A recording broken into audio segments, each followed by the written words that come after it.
Before we get into trivia, it's time to throw it over to Mikey P with your Rangers Ed 150, the fastest 150 seconds in the National Hockey Ladies and Podcast gentlemen, League. welcome to the inaugural Rangers Ed 150 of the 24-25 NHL season.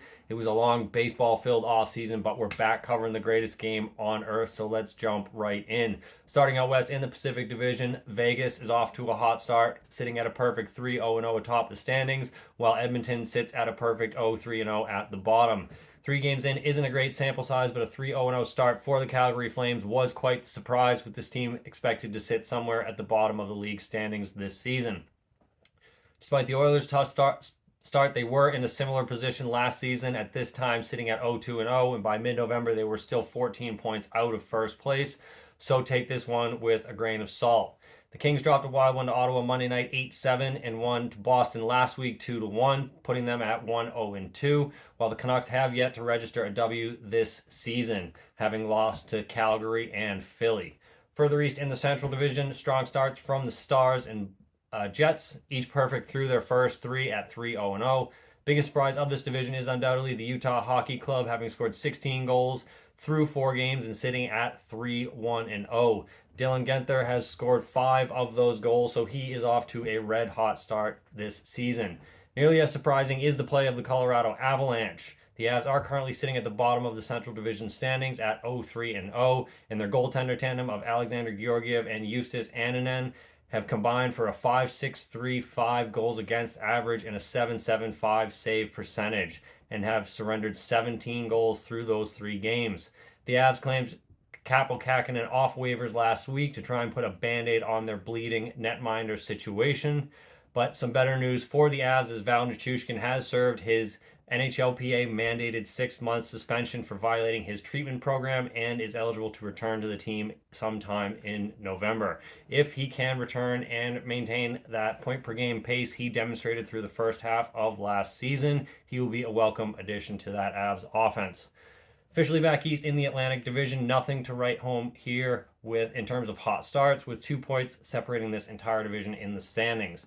The Bruins and Panthers faced off twice through the first week of the season, and the Panthers were able to squeak W's in both of those games.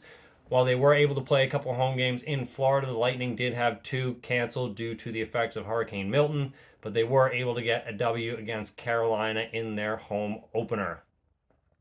Buffalo dropped 2 to New Jersey in Czechia in the Global Series to start the season, and despite their 2-1 start, defensive issues appear to plague the Ottawa Senators once again this season, having surrendered 12 goals through their first 3 games. Finally, in the Metro Division, big story here undoubtedly is going to be the New Jersey Devils and whether they can regain that 2022-2023 form that saw them out the Rangers in round 1 of the playoffs. Sitting atop the division at 4-1 after their back-to-back victories over the Buffalo Sabres in Czechia, they are primed for contention this season with the addition of Jacob Markstrom to fill that porous goal crease. The Rangers offense has been lights out as well in all 3 of their games played, but a night off from Ilya Shesterkin against Utah has them sitting at 2-0-1 with a casual 5 goals per game played.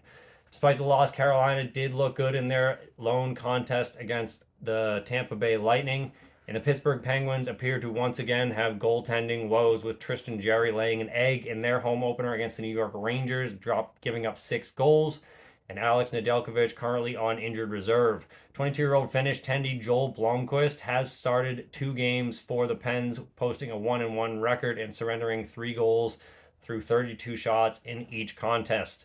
More remains to be seen from the Flyers, Jackets, Islanders, and Capitals, so make sure you tune in to the next episode for more updates on those squads. Rangers are on the road this week, but both games should be good litmus tests for where the Rangers sit in the Eastern Conference. First on Wednesday, they're in Detroit to face ex-Ranger Patty Kane. And then Saturday night, primetime hockey night in Canada, they're north of the wall in the 416 to face the Toronto Maple Leafs. Lots of good hockey coming up. Make sure you tune in the next few weeks for more updates. This has been your Rangers Ed 150.